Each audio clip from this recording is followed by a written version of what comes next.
Salam saudara-saudaraku yang dikasihi Tuhan Yesus Kristus.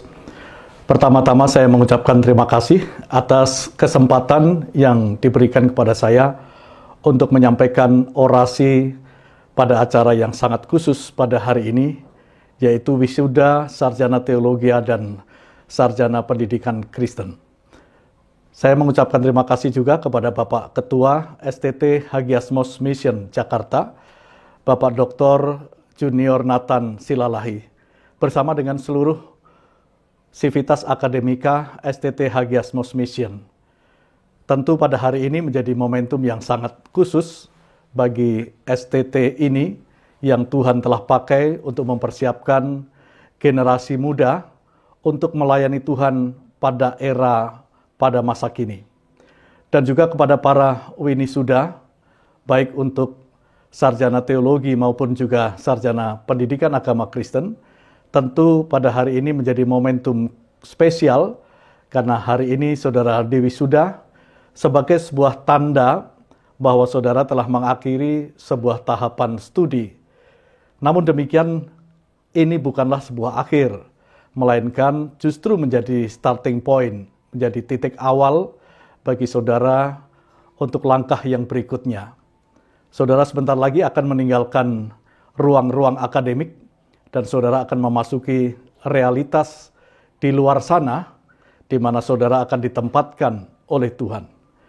Tentu ini perlu dipahami bahwa kita berada dalam sebuah era yang khusus yang orang menyebutnya dengan era disrupsi. Maka tema pada wisuda kali ini sangat menarik perhatian kita, sekaligus mengingatkan dan mempersiapkan saudara-saudara ketika saudara masuk di tengah-tengah masyarakat pada era disrupsi ini. Tema wisuda kali ini bertajuk Tantangan Sarjana Teologi dan Pendidikan Agama Kristen pada Era Disrupsi. Pertanyaan yang mengemuka di awal adalah, apa sebenarnya yang disebut-sebut sebagai disrupsi? Bagaimana hal itu kita pahami? Apakah ada dampak-dampak yang dihasilkannya dari era ini? Lalu bagaimana seharusnya kita sebagai hamba-hamba Tuhan, sebagai sarjana-sarjana teologi, dan juga sarjana-sarjana pendidikan agama Kristen menyikapi realitas ini? Saudara-saudara yang dikasihi Tuhan Yesus Kristus dan Civitas Akademika STT Hagiasmos Mission yang berbahagia. Era disrupsi merupakan sebuah pemikiran teoritis yang pertama kali dikemukakan oleh seorang profesor dari Universitas Harvard, Amerika, yang bernama Clayton Christensen. Dia menulis sebuah buku pada tahun 1997 yang dia beri judul The Innovator's Dilemma. Dalam buku itu, dia menegaskan bahwa yang dimaksudkan dengan disrupsi adalah sebuah inovasi yang mengubah pasar atau sektor yang ada dengan memperkenalkan sebuah mindset yang lain yang disebut dengan kesederhanaan, aksesibilitas, dan juga keterjangkauan. Untuk hal ini maka Profesor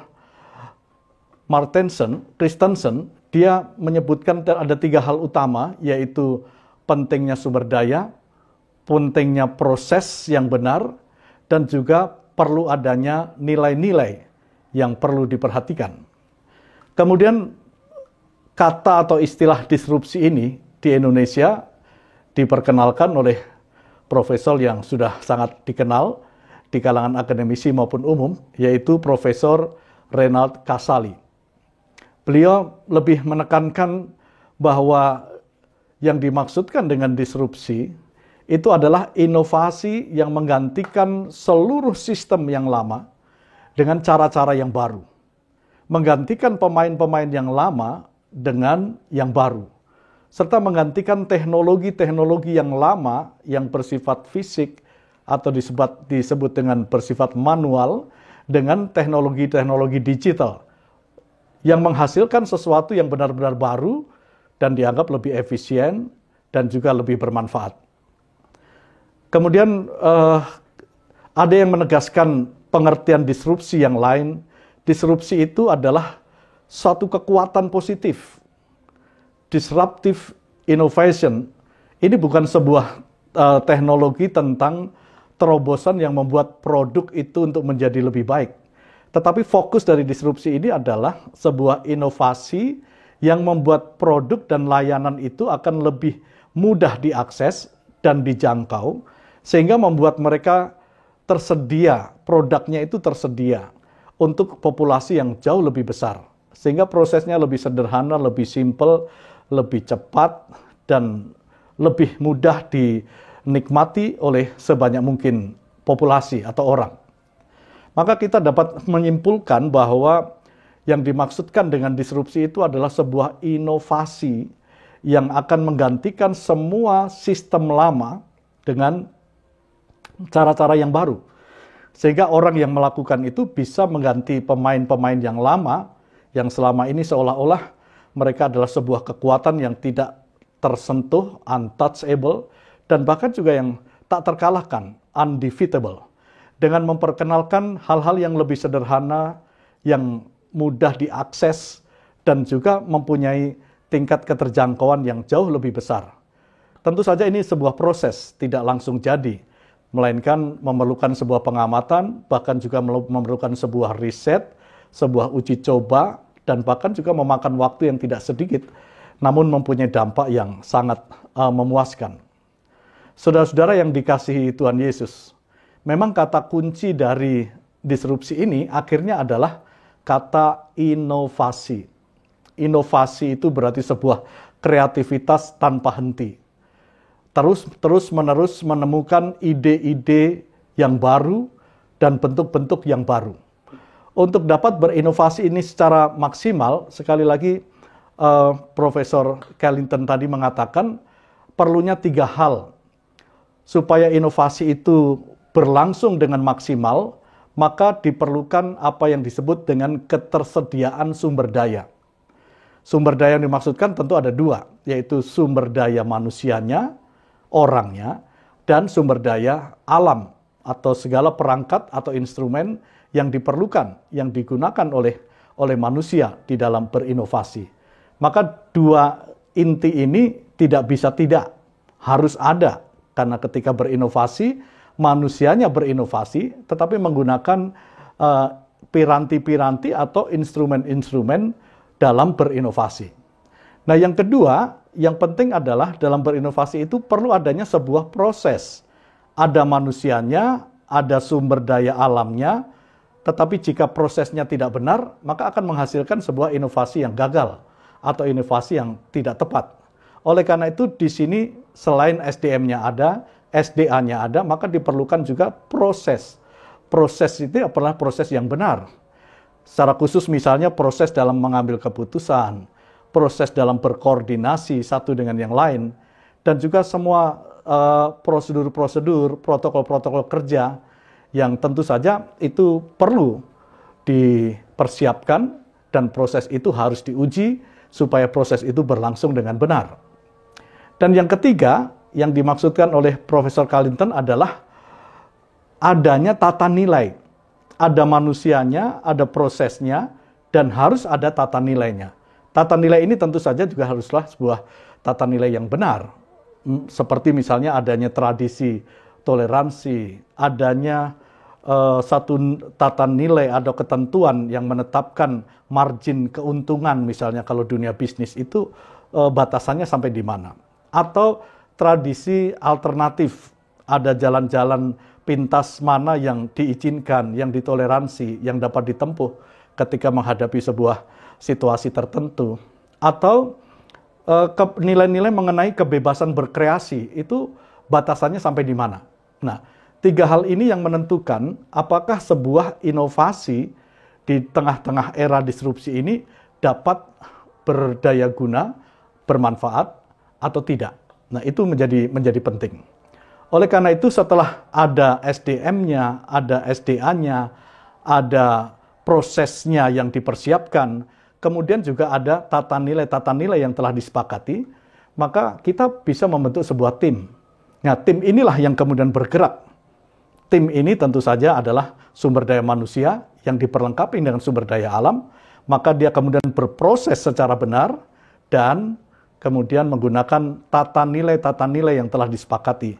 Maka lahirlah sebuah inovasi. Tim yang baik akan menghasilkan inovasi yang baik juga. Informasi yang lain, inovasi itu dapat tercipta dengan maksimal, maka diperlukan juga apa yang disebut dengan kolaborasi. Kolaborasi adalah sebuah interaksi secara internal ataupun dengan pihak eksternal. Kolaborasi ini menjadi sebuah keniscayaan, bukan lagi sebuah pilihan di era global dan digital ini. Maka mau tidak mau, kolaborasi itu menjadi kewajiban bagi para pihak untuk menghasilkan sebuah inovasi-inovasi yang memungkinkan kita bisa berinteraksi dengan segala perubahan-perubahan yang berlangsung begitu cepat. Karena era disrupsi ini juga ditandai dengan akselerasi yang begitu cepat, sehingga memerlukan adaptasi kita juga, yang memerlukan kecepatan dalam beradaptasi. Karena jika prosesnya terjadi akselerasi yang begitu cepat, tidak dibarengi dengan adaptasi yang cepat, maka kita tidak bisa melakukan inovasi-inovasi yang mengakibatkan kita mengalami ketertinggalan oleh berbagai pihak dan kita mengalami kekalahan di dalam kompetisi-kompetisi di era disrupsi ini. Nah, tentu saja ini merupakan sebuah tantangan yang besar, saudara-saudara. Khususnya wisuda baik sarjana teologi maupun juga sarjana pendidikan agama Kristen, saudara akan memasuki atau sekarang ini saudara sudah berada di dalam sebuah era yang disebut disrupsi, dan itu sebuah tantangan yang bagi sebagian pihak yang tidak betul-betul memahami, ini bagaikan sebuah monster yang mengerikan di abad ini, dan bahkan juga ada yang menyebut ini sebagai pembinasa yang keji, dan itu sudah terjadi, saudara-saudara. Pada era disrupsi yang sudah mulai bergulir itu, ternyata perusahaan-perusahaan raksasa dunia pun telah dilindas, telah gulung tikar. PHK besar-besaran tidak bisa dihindarkan. Ada banyak contoh, bahkan juga di negeri kita. Misalnya menurut catatan saya ada informasi PT Indosat Tbk misalnya sudah mem-PHK 677 karyawan pada bulan Februari yang lalu. Ada lagi juga dicatat ada PT yang lain telah mem-PHK 800 karyawannya pada bulan yang sama. Dan bahkan disinyalir sampai dengan tahun 2030 itu akan terdapat 23 juta pekerja yang akan kehilangan pekerjaan. Nah, tentu saja ini akan mempunyai dampak-dampak lanjutan. Bagaimana dengan keluarganya, bagaimana dengan anak-anaknya, bagaimana dengan studi anak-anaknya, bagaimana dengan masa depan anak-anaknya. Nah, ini menjadi sesuatu yang sangat serius kita hadapi. Maka saudara-saudara, dunia pendidikan juga tidak bisa terhindar dari dampak disrupsi ini. Ada sekian banyak profesi akan dikabarkan hilang. Sejumlah profesi masih bisa bertahan asal bisa beradaptasi dengan baik. Maka mau tidak mau, ketika saudara memasuki dunia nyata pada saat ini, dunia real, maka saudara dituntut untuk memiliki kemampuan berinovasi dan mentransformasi diri. Kemampuan mengubah mindset saudara dari mindset yang lama kepada mindset yang baru. Itu menjadi sebuah tuntutan yang harus dihadapi. Pertanyaan kita selanjutnya adalah bagaimana sikap kita menghadapi era disrupsi itu. Dengan memperhatikan 3 hal tadi yang saya kemukakan, yaitu adanya sumber daya, baik sumber daya manusia maupun sumber daya alam, kemudian proses yang benar, dan tata nilai yang harus diberlakukan, maka sekolah tinggi teologi juga perlu segera berbenah diri. Perlu menyediakan yang pertama, menyediakan sumber daya manusia yang unggul dan sumber daya alam, instrumen-instrumen yang diperlukan pada masa kini, penyediaan dan peningkatan kualitas atau mutu sumber daya manusia, bukan hanya mengenai jenjang akademiknya, tetapi juga keterampilan-keterampilannya. Lalu juga pemberdayaan sumber daya alam yang diperlukan utamanya adalah instrumen-instrumen digital serta sumber daya manusia yang mengoperasionalkan IT itu sangat dibutuhkan di waktu-waktu masa kini. Yang kedua, kita juga perlu beradaptasi dengan perkembangan teknologi terkini. Kita harus beradaptasi dengan SDM, dengan SDA, tapi kita perlu beradaptasi juga dengan teknologi, yaitu untuk melakukan sebuah proses yang benar, cepat, dan tepat. Karena akselerasi ini menjadi pilihan tunggal. Dunia ini akan berkembang begitu pesat, cepat, teknologi semakin terus berkembang begitu cepat, dan jika kita tidak mengadaptasikan diri, maka kita terus-menerus akan mengalami ketertinggalan di dalam kompetisi global. Yang ketiga, kita juga perlu mengembangkan tata nilai yang mengakomodir tata nilai baru atau new norm, norma-norma yang baru, untuk menggantikan old norm atau norma-norma yang lama. Tentu saja hal ini akan mengalami proses perubahan secara gradual, transformatif yang diperlukan, sehingga perubahan-perubahan itu dapat kita sikapi. Oleh karena itu, Bapak, Ibu, Saudara-saudara yang dikasihi Tuhan Yesus, mengacu kepada hal-hal tersebut, maka para winisuda, sarjana teologi, dan sarjana pendidikan agama Kristen perlu segera melakukan inovasi dan transformasi. Ini tidak bisa tidak. Maka saudara dituntut atau bahkan dipaksa untuk memunculkan inovasi-inovasi, memunculkan transformasi dalam diri saudara. Dengan tetap memiliki intimasi dengan Tuhan. Ini saya tekankan, karena kita adalah sekolah teologi, sekolah Alkitab. Intimasi dengan Tuhan adalah merupakan kualifikasi awal atau dasar. Dan kemudian barulah dilanjutkan dengan adaptasi, dengan teknologi, dan juga hal itu akan melahirkan kreativitas baru, dan bahkan juga produktivitas baru. Namun di bagian akhir ini saya ingin mengingatkan kita, bahwa di era disrupsi ini, kita tetaplah menjadi pelayan Kristus yang baik. Karena kita pada dasarnya adalah hamba-hamba Tuhan. Di segala zaman, di segala abad, di segala era, di segala situasi. Menurut nasihat Paulus kepada Timotius, 1 Timotius 4 ayat 1-16, di sana memberikan arahan yang penting bagi kita. Hendaklah Timotius menjadi pelayan Kristus yang baik. Meskipun masih muda, tetapi memiliki kualifikasi, terdidik dalam pokok-pokok iman dan ajaran-ajaran yang sehat, tetap mewarisi warisan iman yang tulus, ikhlas, dan terus mengembangkan kepribadian yang berkualitas, yaitu kepribadian yang berkenan bagi Tuhan.